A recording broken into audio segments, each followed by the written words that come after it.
Hello, my name is Amy Hauk, and this is my book talk. Um, Today we'll be talking about What If by Randall Munroe. Have you ever wondered how fast you can go over a speed bump and not die? Have you ever wondered what would happen if you threw a nuclear bomb into a volcano? If you've ever wondered about these questions, then What If by Randall Munroe is for you. Randall Munroe provides the scientific explanations in a very simple and easily understandable manner.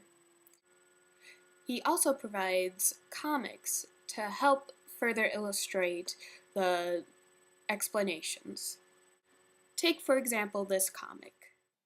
In this comic, the question is, in Thor, the main character is at one point spinning his hammer so fast that he creates a strong tornado. Would this be possible in real life? And Randall Munroe answers with the comic below.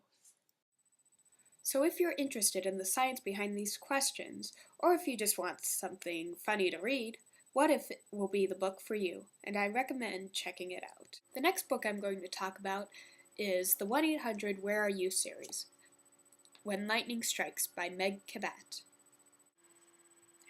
This book follows Jessica Manstrini, a regular high school girl who tends to get in fights more often than not.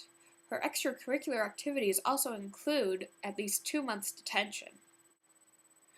The book starts out when Jessica punches a football player for making fun of her best friend Ruth. Later that day, her friend Ruth decides that she's going to start exercising, starting with the 2-mile walk home from school. Jessica, after getting out of detention, decides to show support for her friend and goes with her. On the way home from school, it starts to rain. That rain then turns into hail, and Jessica and Ruth end up seeking shelter underneath the metal bleachers by the football field. I will read you an excerpt from the book. This starts in the middle of chapter 1, after Jessica gets out of detention. So we made it about as far down High School Road as the football field when the rain started. Big, hard drops of rain. Ruth, I said, pretty calmly as the first drop hit me. It'll blow over, Ruth said. Another drop hit me, plus a big flash of lightning cracked the sky and seemed to hit the water tower a mile or so away. Then it thundered, really loud. As the jets over a Crane military base when they break the sound barrier. Ruth, I said less calmly. Ruth said, perhaps we should seek shelter. Damn straight, I said. But the only shelter we saw were the metal bleachers that surround the football field. And everyone knows, during a thunderstorm, you're not supposed to hide under anything metal. That's when the first hailstone hit me. If you've ever been hit by a hailstone, you'll know why it was Ruth and I ran under those bleachers. And if you've never been hit by a hailstone, all I can say is, lucky you. These particular hailstones were about as big as golf balls. I am not exaggerating either. They were huge, and those mothers, pardon my French, hurt. Ruth and I stood under these bleachers, hailstones popping all around us like we were trapped inside this really big popcorn popper. Only at least the popcorn wasn't hitting us on the head anymore. With the thunder and the sound of the hail hitting the metal seats above our heads, then ricocheting off them and smacking against the ground, it was kind of hard to hear anything. But that didn't bother Ruth. She shouted, "I'm sorry." All I said was, ow, because a real big chunk of hail bounced off the ground and hit me in the calf. I mean it, Ruth shouted. I'm really, really sorry. Stop apologizing, I said. It isn't your fault. At least, that's what I thought then. I've since changed my mind on that, as you will note by rereading the first few lines of this statement of mine. A big bolt of lightning lit up the sky. It broke into 4 or 5 branches. One of the branches hit the top of a corn crib I could see over the trees. Thunder sounded so loudly it shook the bleachers. It is, Ruth said. She sounded like she was starting to cry. It is my fault. Ruth, I said, for God's sake, are you crying? Yes, she said with a sniffle. Why? It's just a stupid thunderstorm. We've been stuck in thunderstorms before. I leaned against one of the poles that held up the bleachers. Remember that time in 5th grade we got stuck in that thunderstorm on the way home from your cello lesson? Ruth wiped her nose with the cuff of her sweatshirt. And we had to duck for cover in your church? Only, you wouldn't go in farther than the awning, I said. Ruth laughed through her tears.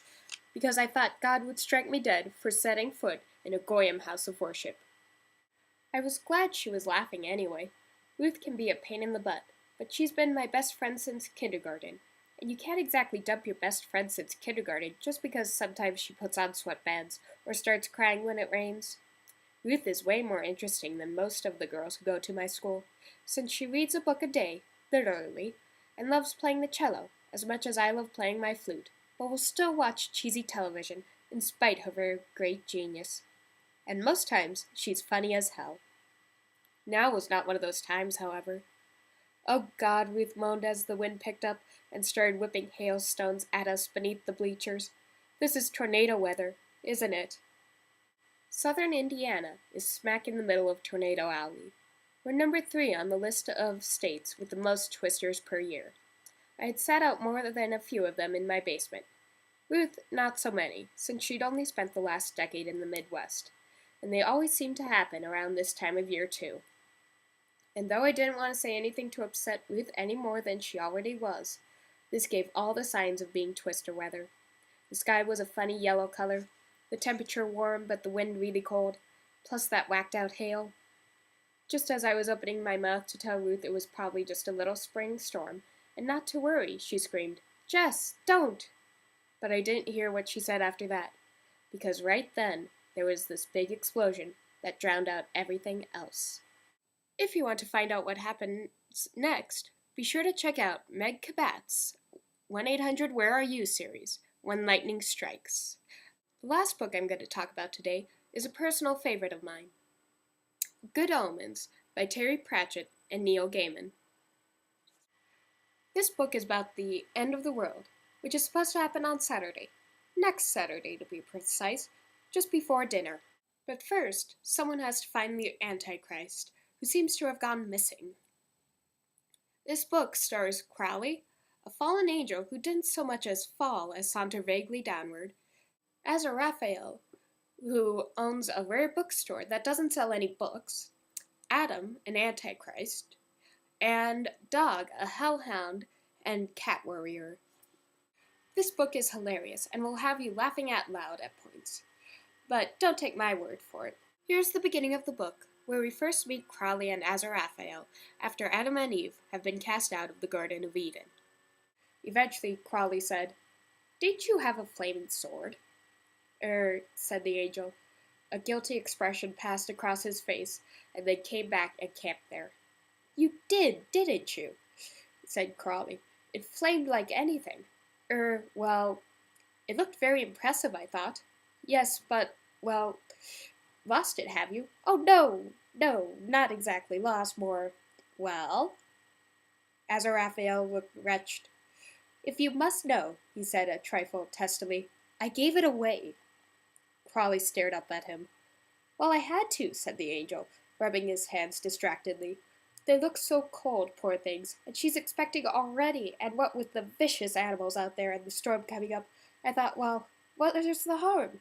So I just said, look, if you come back, there's going to be an almighty row, but you might be needing this sword, so here it is. Don't bother to thank me, just do everyone a big favor, and don't let the sun go down on you here."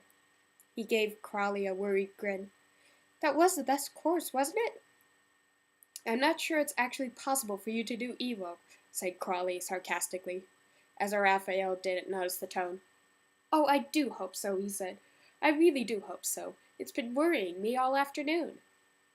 And that's just an example of what the book has in store for you. So feel free to check out Good Omens by Terry Pratchett and Neil Gaiman.